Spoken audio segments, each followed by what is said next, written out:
বন্ধুসকল আপোনালোকে চাই আছে এডুকেটৰ প্লাস আৰু মই ফাৰুকে স্বাগতম জনাইছো আজিৰ ভিডিঅ'টোলৈ। আজিৰ ভিডিঅ'টোত আমি এডভাইসমেন্ট যেটো বি নম্বৰ এডভাইসমেন্ট আছে এডভাইসমেন্ট বি অৰ্থাৎ আপাৰ প্ৰাইমাৰীৰ বাবে যে বিজ্ঞাপন ইতিমধ্যে পাবলিশড হৈছে 26 ডিসেম্বৰ 2023 ত 1750টা পদৰ বাবে এই বিজ্ঞাপনৰ লগত জড়িত কিছু গুৰুত্বপূৰ্ণ কথা এই ভিডিঅ'ত আলোচনা কৰিম।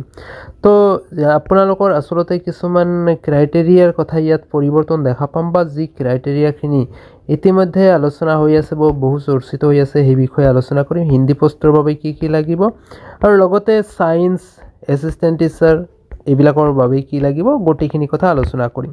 তো ইতিমধ্যে আমি এলপি আৰু ইউপিৰ বিজ্ঞাপনৰ ওপৰত বহু ভিডিঅ' প্ৰভাইড কৰিছো। যদি চেনেলটোত নতুনকৈ আহিলে নিশ্চয় সাবস্ক্ৰাইব কৰিব, কাষত থকা বেল আইকনটো অন কৰি ৰাখিব কাৰণ শিক্ষামূলক চাকৰি সম্বন্ধীয় বিভিন্ন বাতৰিবিলাক এই চেনেলৰ জৰিয়তে আপোনালোকৰ মাজলৈ তুলি ধৰাৰ চেষ্টা কৰা হয়। তো আহক আজিৰ মূল বিষয়টোলৈ।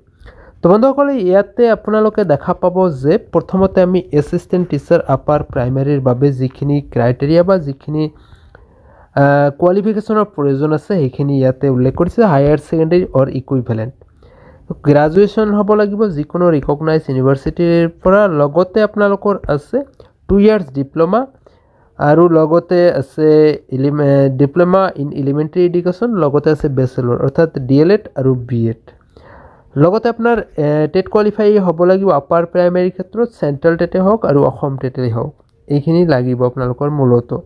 তো কথা হ'ল এলপিৰ ক্ষেত্ৰত কিন্তু আপোনালোকে হায়াৰ সেকেন্ডাৰীত দেখা পাইছিলে 50% মাৰ্ক বাধ্যতামূলক বুলি লিখিছে, কিন্তু আপাৰ প্ৰাইমাৰীৰ ক্ষেত্ৰত এটোৰ প্ৰয়োজনীয়তা নাই।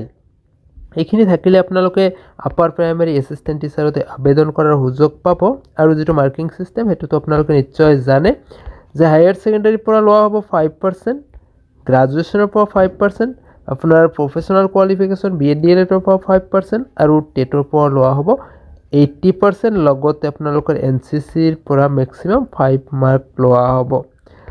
তো এইখিনিৰ পিছতে আহিল আমাৰ দ্বিতীয় ক্যাটাগৰী। তিনিটা ক্যাটাগৰীত এডভাইসমেন্ট পাবলিশ হৈছে। ইয়াতে চাব আপোনালোকে সায়েন্স টিচাৰ। তো সায়েন্স টিচাৰৰ ক্ষেত্ৰত ইয়াৰ আগতে শিক্ষামন্ত্ৰী মহোদয়ে এটি কথা কৈছিলে যে সায়েন্স টিচাৰত আবেদন কৰিব হলে আপোনালোকৰ গ্ৰাজুৱেচনত অৰ্থাৎ বিএসসি বা বেচেলৰ অফ সায়েন্সত আপোনালোকৰ যিকোনো এটা সাবজেক্ট ম্যাথমেটিক্স থাকিব লাগিব, আৰু লগতে কি কৈছিলে যদি নাই তেনেহলে আপোনালোকে এইচএছত আপোনাৰ ম্যাথমেটিক্সত 60% মাৰ্ক থাকিব বুলি শিক্ষামন্ত্ৰী মহোদয়ে উল্লেখ কৰিছিলে।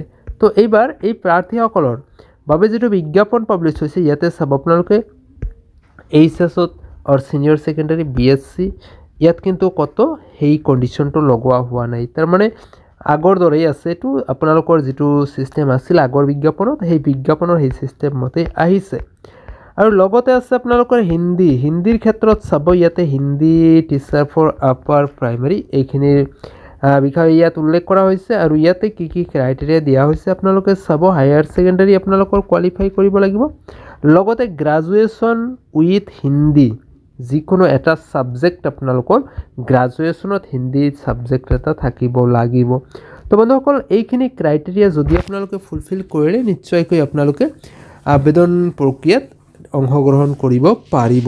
আৰু লগতে বাকিখিনিতো আপোনালোকে সেম দেখা পাব আৰু কন্ডিশন টাৰ্মছ কন্ডিশন যিখিনি আছে এলপি আৰু ইউপিৰ ক্ষেত্ৰত একে, অকল ডিফাৰেন্স পাব আপোনালোকে এলপিৰ ক্ষেত্ৰত ডিএলএডৰ জৰিয়তে আপোনালোকে আবেদন কৰিব লাগিব আৰু ইউপিৰ ক্ষেত্ৰত ডিএলএড বা বিএড যিকোনো এটা কৰিলেই হ'ব। আৰু লগতে আপোনাৰ তিনিটা ক্যাটাগৰীৰ যি সিস্টেম দিয়া হ'ল এসিস্ট্যান্ট টিচাৰ আৰ্টছৰ বাবে, লগতে আছিল সায়েন্স এসিস্ট্যান্ট টিচাৰ আৰু লগতে আছে আপোনালোকৰ হিন্দী টিচাৰ। এই তিনিটা ক্যাটাগৰীৰ বিষয়ে আমি ইতিমধ্যে আলোচনা কৰিলোঁ। তো বন্ধুসকল ভিডিঅ'টোৰ জৰিয়তে আপোনালোক এই কথাখিনি জনাৰ চেষ্টা কৰা হ'ল। আৰু যদি কিবা জানিবলগীয়া আছে নিশ্চয় কমেন্ট সেকশনত কমেন্ট কৰি জনাব পাৰে, আৰু বন্ধু বান্ধৱীলৈ যদি পাৰে ভিডিঅ'টো অলপ হ'লেও শ্বেয়াৰ কৰি দিয়াৰ চেষ্টা কৰিব।